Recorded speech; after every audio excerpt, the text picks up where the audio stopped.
1, 2, 3, go. Hey guys, what's up? It's PreGaming here, and today we're taking a look at the Elder Scrolls 3 Morrowind. This is the third game in the Elder Scrolls series. This is definitely like the fan favorite of the game. Kind of the one that everybody fondly remembers, but may not necessarily remember some of the problems with it.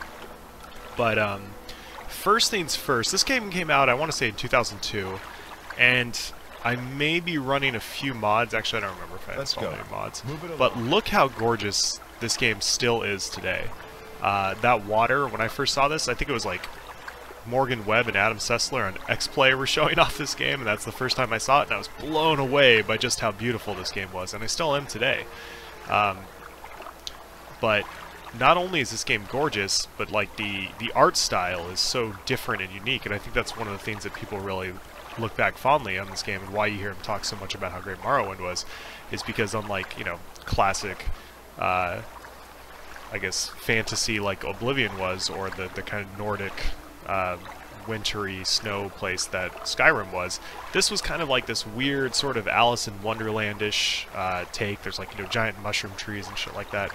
But anyways, I just rolled a character. I skipped over like the super boring intro that everybody's seen a million times, and we'll just create a quick character and run around playing for a bit. Let's see, Dark Elf? Yeah, we'll go Dark Elf. If you're familiar with the Elder Scrolls, you know all these characters. Great. I'm sure you'll fit right. Does the guard keep turning blurry? I think I do have a few mods installed.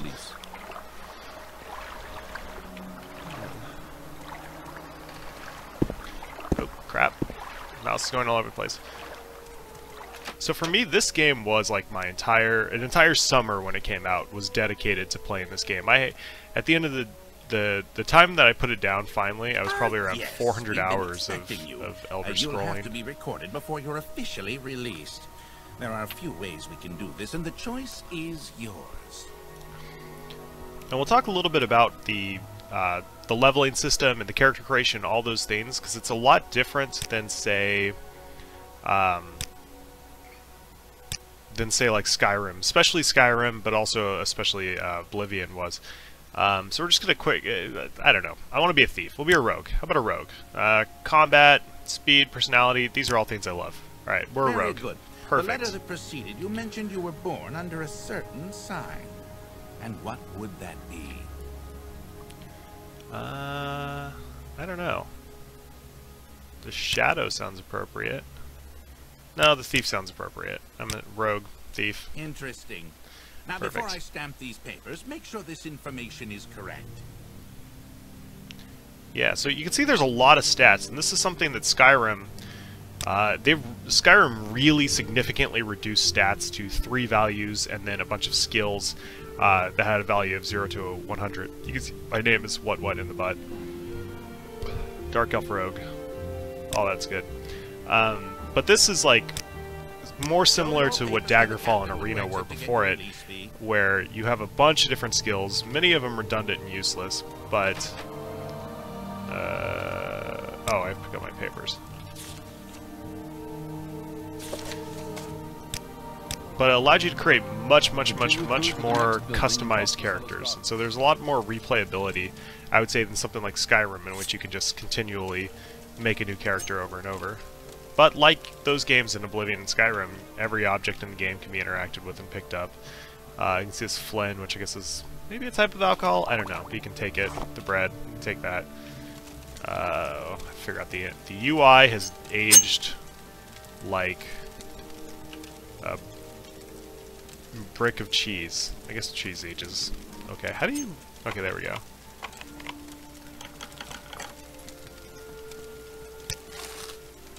Now, when this came out, it actually came out on Xbox, the original big Xbox as well. And I played through it twice.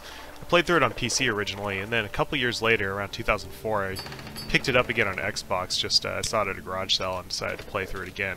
But that second time was much more accelerated. I just ran through the storyline. And I made like a paladin-style character, because I usually play like stealthy thieves.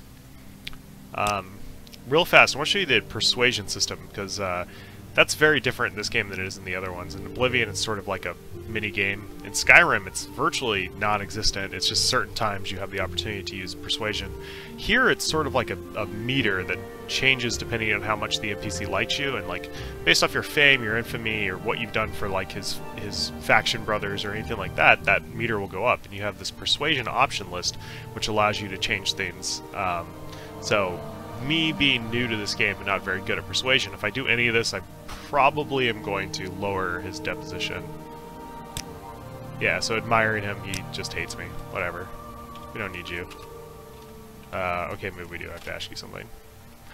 And the conversation system is like reading a book. Every NPC goes on these huge, huge long dialogues. And the unfortunate thing is a lot of the text is actually shared between characters. If you ask one character about Morrowind, this other character over here will also say the same exact thing about Morrowind. And really what I got... Oh, I did a quest. I didn't realize it. Really what it got down to was that whenever I meet a new NPC, I would basically just go through this entire list of options, get all the text. That way I had whatever quest or updates or anything I needed. That you and I are about to become very close. I don't think we are. Eat some bread, drink this alcohol. Alright, got a dagger. I'm in the Seda Neen. This is the starting town of Morrowind. I remember the trade post over here. There's a cool secret, and I was surprised because I discovered this like the first time I ever put the game in, and I always go and do it every single time I play. But if you follow this trail up here, the left bridge leading out of town for a bit, you're going to meet a guy who basically fell to his death trying to experiment with a new magic spell. And he drops 3 scrolls, which speedrunners will use to complete the game, you know, in minutes, but they can also just be sold for like a crap ton of gold. So that's usually what I do with them. Don't ever use them though, because you'll just jump up and then fall to your death.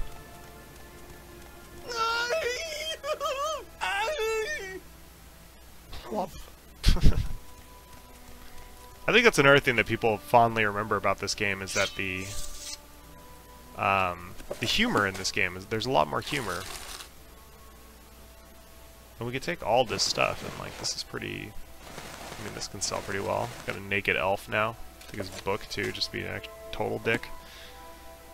Nope, don't help him. Don't tell anybody. Just steal his things. All right, now we're gonna look at something. If I can find something to kill, that I think most people who say they love Morrowind will agree that this is the worst part of the game, and that's combat. Combat is dice rolls, essentially, that are happening behind the scenes with stats and modifiers. And what that causes you to do is miss a lot. You miss a lot of attacks in this game. So you're going to see me attack this mud crab, like basic enemy. And I'm just going to swing a bunch at him, and occasionally I hit him. And eventually he dies. But that's about as complex as combat gets with weapons. There's a very, very detailed magic system in the game. And unlike... Actually, I can't remember if you can do it in Morrowind, but I know you can't do it in Skyrim. I'm sorry, Oblivion. I don't know if you can do this in Oblivion, but I know you can't do it in Skyrim. And that's build your own spells. Oh my god, just die. There we go.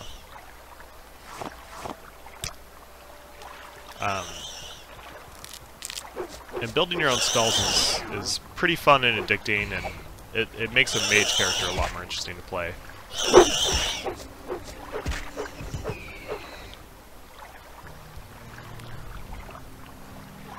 Alright, got some good starter junk off monsters. Yeah, it's weird. Even when I'm not playing an MMO, I play it like an MMO. My first thought is to go into the wilderness surrounding a town and start killing things to level up skills and get loot to sell. Alright, let's kill one more mud crab and we'll head back into town. Now, like Skyrim and like Morrowind, like Oblivion, as you kill things, you gain skills. Unlike Skyrim, how you level up is dependent on your skills. So, and this gets a little complicated, but every time you get 10 skill ups, you reach a new level. If you level up skills that are within the same family, like stealth or, within the same stat, you gain bonuses to that stat if you choose to level up that stat. So for example, if I did a lot of, hitting things with daggers and shooting things with bows, and my agility went up, multiple skills, then when I sit down and level up, then I will gain a bonus to my agility. You allocate 3 skills, which get bonuses. Alright, selling things. We're going to sell my scrolls. It's 800 gold, so that sounds like we got pretty good. Yeah, we'll sell the crab meat.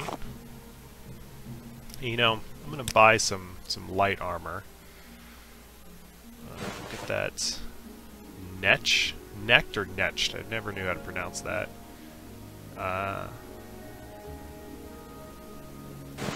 Chitin.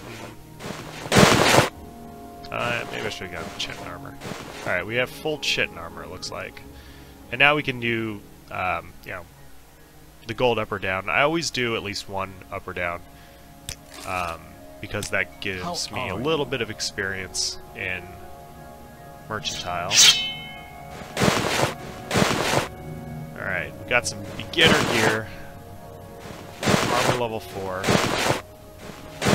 Got a sword from the dead guy. Got a nice shield. Does not appear as if I have any pants on. Is that correct? Do you have pants for me? Let's buy some pants.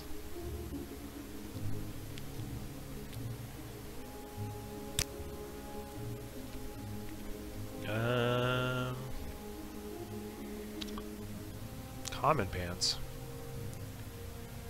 Maybe a Caresses pants. You know what? I don't care. Alright, moving on. So this game came out 2002, and it's a big game. A lot of different quest lines, and unlike the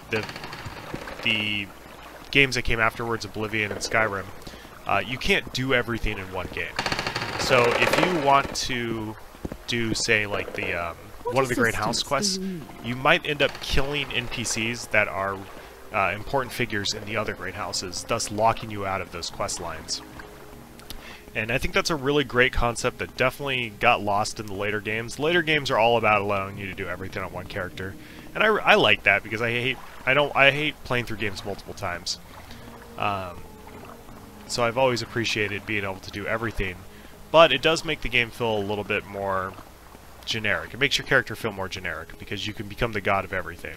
In Skyrim I can walk around and I'm the head of the Mages Guild, a master thief, a werewolf, a vampire, all these things, and the guards still treat me exactly the same. Here, the game has a lot more consequences. Like, if you become the head of the Assassin's Guild, chances are you've killed a lot of important people that are necessary for the other quest lines. Yeah.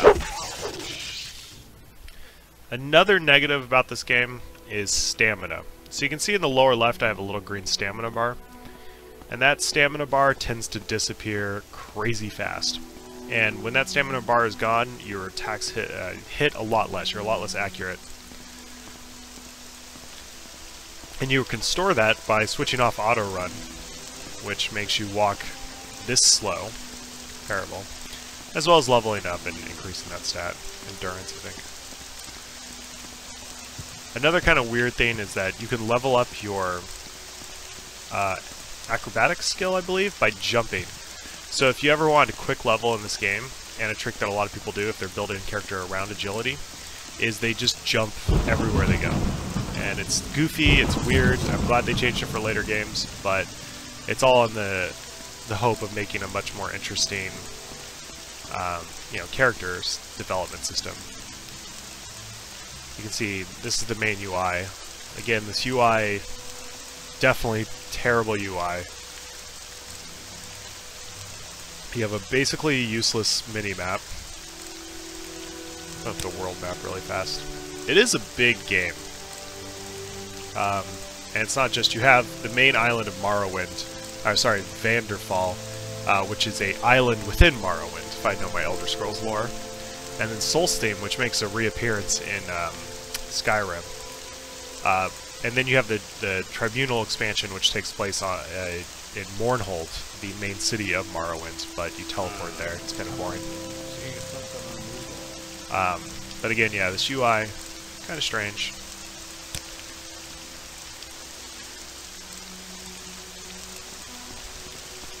And still just kind of wandering around exploring. One thing about the size of the game world, Morrowind is a very big place, but Daggerfall before it was even bigger. Daggerfall, I think, was like the size of Great Britain or something crazy.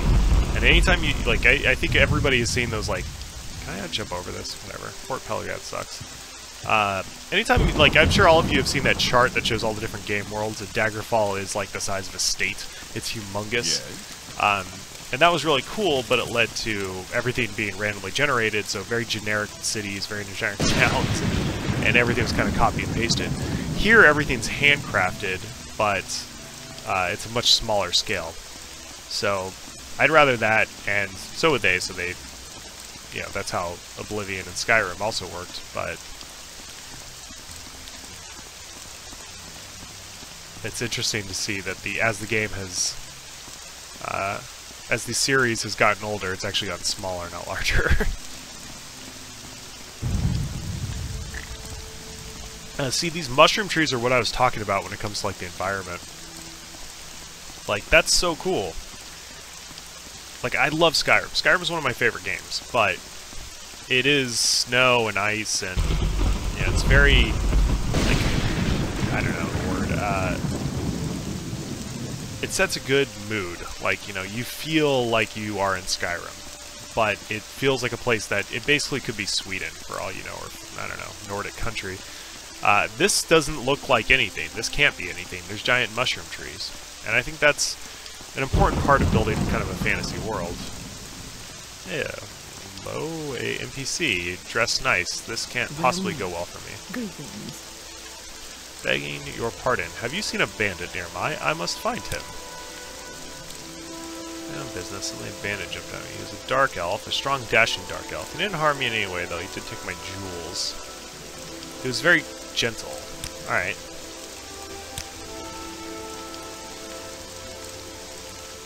I don't want to find the jewels, I just want to find the dark elf. His name's Nelos Onmar. I will find him for love's sake. Now, you may notice that she gave me a quest, and there's no icon. There's nothing.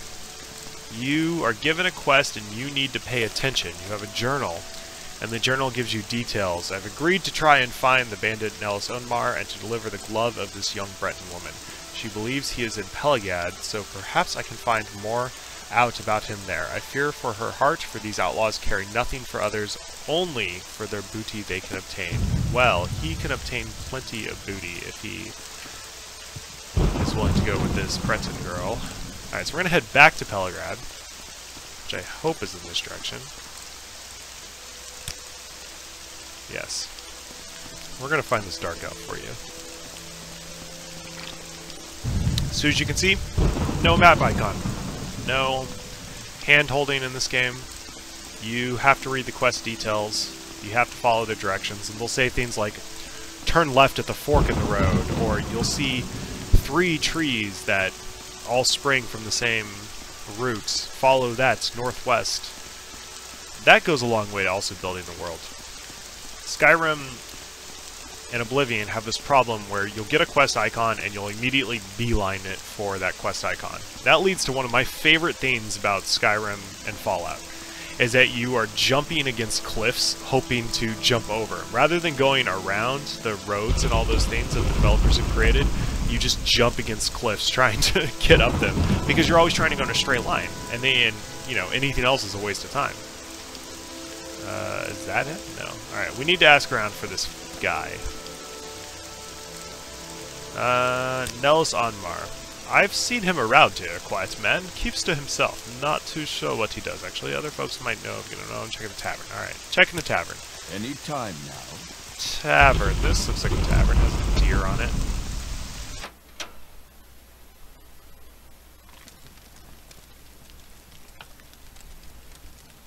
One thing that hasn't changed, 15 years later, we still can't look out windows. That's because everything exists in separate cells. Alright, I'm talking to random people. Nellis Onmar. He's here in the tavern somewhere. Check over by the bar. This better be important.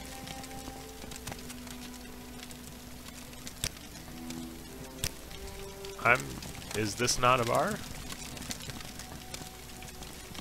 What Khajiit do for... Oh, hello. I'm Nellis. What do you want? Mari's glove. You have what? How odd. She was a lovely young woman, but what would she want with a rogue like me? She's beautiful though, and seems sweet. I actually felt a little remorse for robbing somebody. Here, take this. Tell her you have a note from Nellis. I must see her again. I won't forget this, friend. You got it. Alright, so we're gonna go back to her. Great.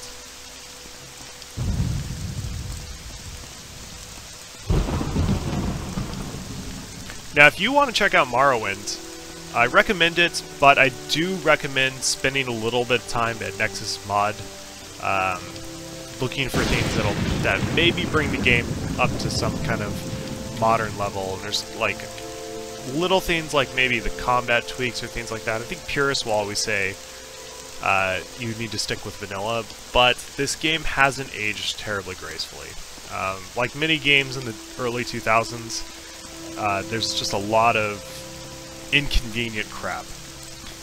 Auto-saving leaves a lot to be desired in this game, so you'll find yourself dying inexplicably, randomly, and you'll lose just an hour, 2 hours of progress. I think this is the way I came, right? I think that's her over there. Definitely find something to help with combat. It's also, like in classic Bethesda style, extremely buggy. So make sure you check out the unofficial patches, those things, so you can make sure that you get those fixes. Alright, there she is. Now we're going to turn this in and continue along our way until we get to Balmora.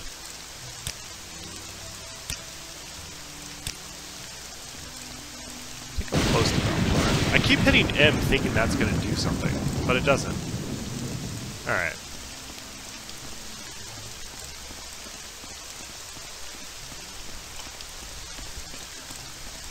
So this is on Steam. It's pretty cheap. I think it's one of the games that's like always on sale. It's always part of a bundle. In fact, you might have this game and not even realize it. But I recommend checking it out, installing it, playing around. Definitely get some good mods. Be patient. It is old.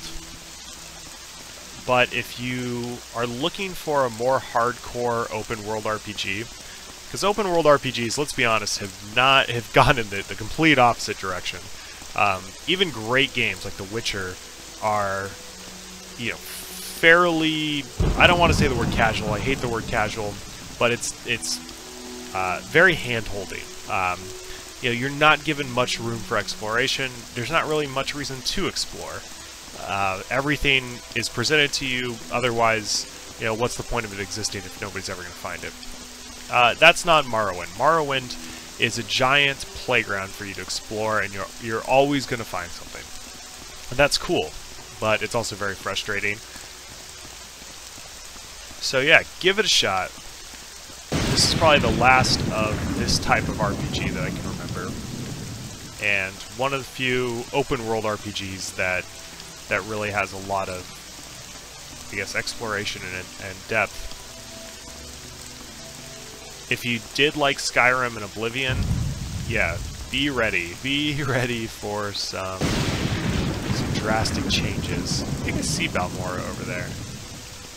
Hey, you know what's stupid? I could have just... I don't know if that's Balmora or not. I could have taken the Stilt Strider and instantly warped there. Oh, another thing, no fast travel. Enjoy that. You have a couple of options like Stilt Striders and like boats and stuff like that. Otherwise, you are hoofing it. Eventually, if you craft spells or buy them from the Mages Guild, you can do things like build a couple of basic teleports or recall to a place that you saved before, and that helps a lot. But otherwise, you are on your own.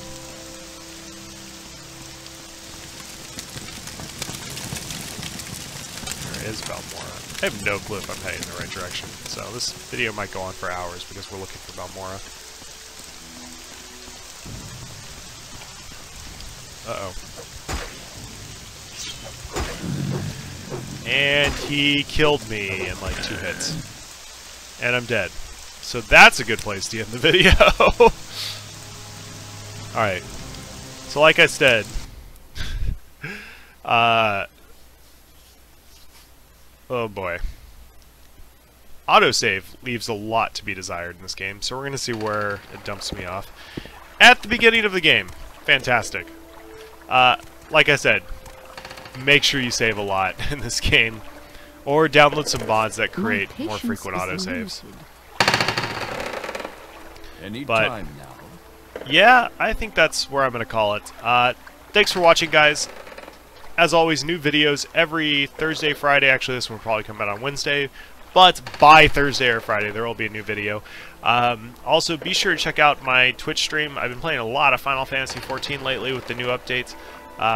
Twitch.tv/can'tstopwon'tstopmoving. And be sure to subscribe to this YouTube channel because I'm trying to hit 100, and I would love it if you did that. Thanks for watching, guys. I'll see you next time.